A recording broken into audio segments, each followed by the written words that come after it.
Bismillahirrahmanirrahim. Assalamualaikum warahmatullahi wabarakatuh. Bagaimana kabar anandaku yang soleh-soleha di rumah?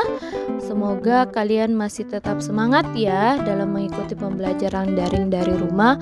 Dan semoga kalian tetap sehat-sehat saja, tetap menjaga kondisi kesehatan kalian, tetap melakukan social distancing di sekitar kalian. Pada siang hari ini kita akan belajar tentang pendidikan karakter bersama Bunda Nur Fadila di sini. Siang hari ini kita masih belajar tentang pilar yang kedua terkait dengan kemandirian. Namun kegiatan kita lebih banyak mendengarkan cerita tentang kemandirian. Kali ini kita akan melihat film Nusa dan Rara terkait dengan bagaimana mereka mandiri ketika mereka ditinggal oleh orang bundanya di rumah. Namun sebelum kita menonton filmnya, Bunda akan mengingatkan kembali kepada anandaku yang soleh-soleha di rumah terkait dengan kemandirian. Nah, kemandirian ini kita bagi menjadi dua bagian. Yang pertama, mandiri atau sifat mandiri yang bisa kita lakukan sendiri, dan sifat mandiri yang membutuhkan bantuan orang lain untuk melakukannya. Kemandirian kita tidak diukur seberapa besar atau seberapa kuat kita menahan rasa takut kita. Namun kemandirian yang dimaksud di sini bagaimana kita menguasai atau memanage atau membuat kita tidak merasa takut ketika kita ditinggal oleh kedua orang tua kita untuk melakukan satu kegiatan di luar rumah.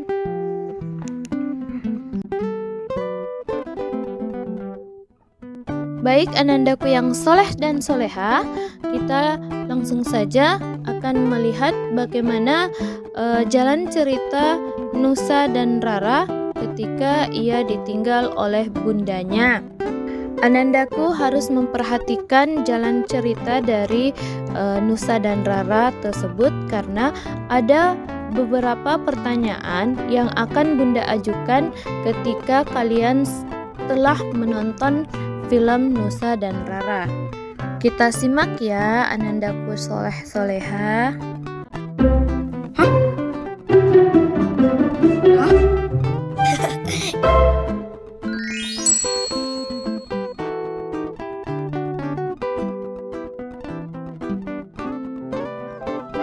Assalamualaikum Mama. Kita pulang. Rara pulang. Waalaikumsalam. Kalian jaga rumah dulu ya. Uma buru-buru nih, mau takziah dulu. Takziah? Siapa yang meninggal Uma? Itu tetangga kompleks sebelah ada yang meninggal. Oh. Uma baru aja dikabarin. Oh. Uma tinggal dulu ya sayang ya. Assalamualaikum. Waalaikumsalam.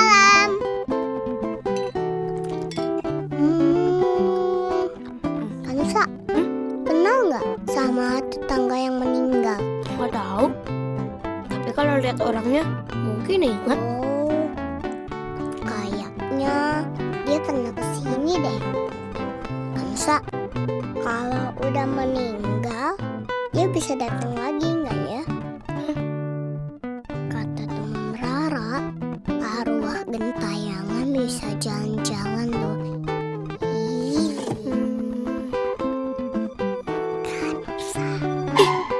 Apaan sih, Ra?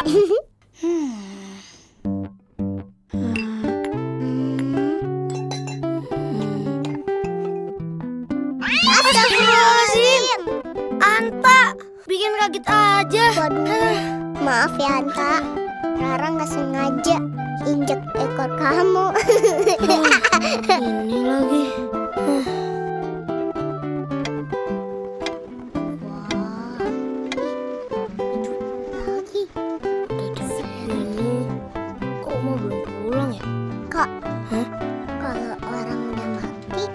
Hidup lagi nggak ya? Kalau di film-film mereka bangun jadi zombie. Zombie, ngarang deh. Selama dikubur berarti mereka tidur dong. Hah?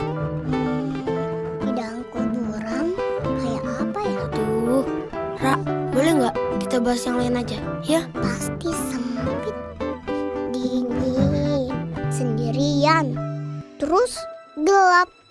Astagfirullahaladzim. Waduh, Mati lampu, Ra. kok gelap ya?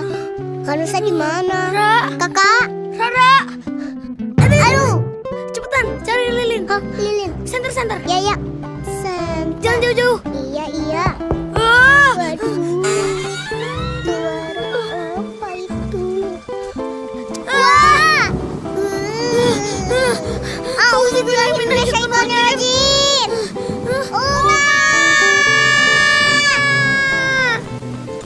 Gitu ceritanya Uma.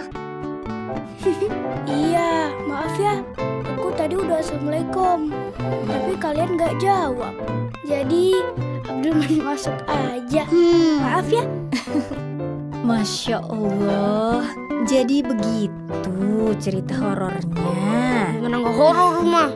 Rara nih gara-garanya. Bebas tentang orang mati, kuburan, pakai zombie dibawa-bawa. Masya Allah, gak ada yang harus ditakutkan dari orang meninggal, sayang. Dalam surat Ali Imran ayat 185, tiap-tiap yang berjiwa akan merasakan mati.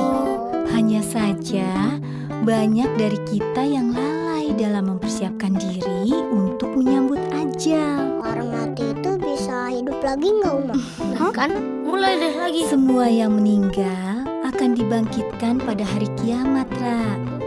Manusia akan mempertanggungjawabkan perbuatannya selama di dunia.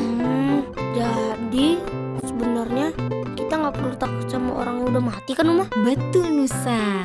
Justru mereka mengharapkan doa dari anak cucunya. Karena kalau seseorang meninggal dunia, maka terputuslah amalannya. Kecuali 3 perkara. Ada yang tahu perkara apa aja? Sedekah jariah. Iya, betul. Ilmu yang bermanfaat dan doa anak yang soleh. Hebat, berarti sudah paham ya. Kalau ada yang meninggal, jangan takut lagi.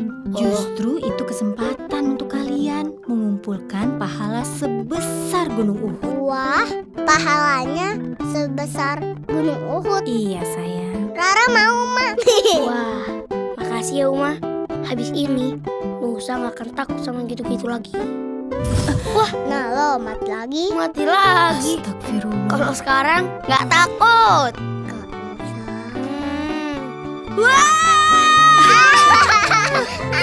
Apaan sih, Ra? Kagetin aja. Enggak, cuma kaget aja. Kamu sih.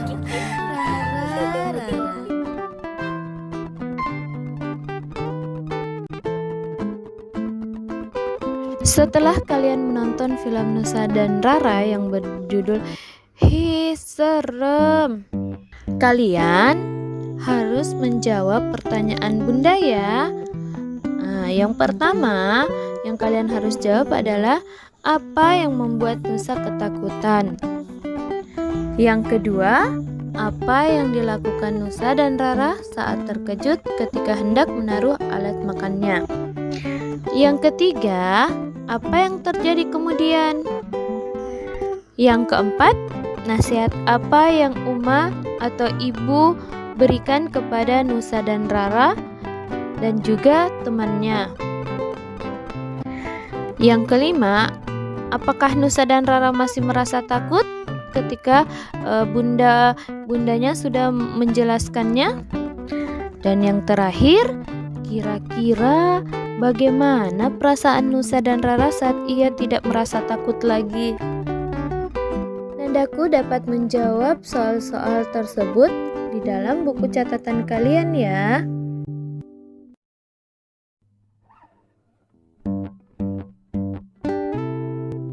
Melakukan sendiri suatu pekerjaan yang sudah bisa dikerjakan adalah contoh sifat kemandirian yang harus kita miliki.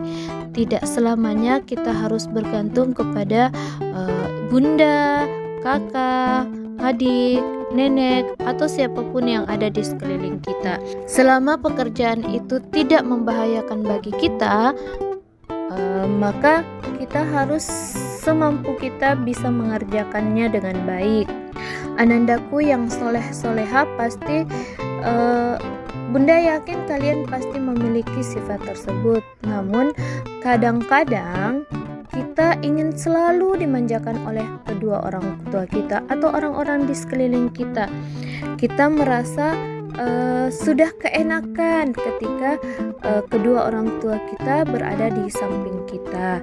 Kita selalu bergantung kepada mereka, tapi sifat itu tidak baik buat kita. Karena apa? Karena kita harus memiliki sifat kemandirian kita sendiri. Dari cerita di atas, kita bisa mengambil kesimpulan bahwa kita harus bisa mengemas rasa takut kita dengan baik. Karena apa? Karena kita masih punya Allah yang selalu melindungi kita. Jadi, anandaku yang soleh-soleha di rumah, rasa takut itu lumrah adanya. Namun kita harus yakin bahwa selain orang tua kita, ada Allah yang selalu melindungi dan selalu mengawasi gerak-gerik kita. Makanya kita harus berlindung kepada Allah. Manusia harus bergantung kepada Allah karena Allah lah sumber dari kehidupan kita. Dengan kita berbuat baik kepada Allah, maka Allah akan menjaga kita dari perbuatan buruk. Baik, sampai di sini dulu ya materi Bunda kali ini. Insya Allah kita akan bertemu pada kesempatan yang selanjutnya. Syukran, terima kasih banyak atas perhatian kalian. Assalamualaikum warahmatullahi wabarakatuh.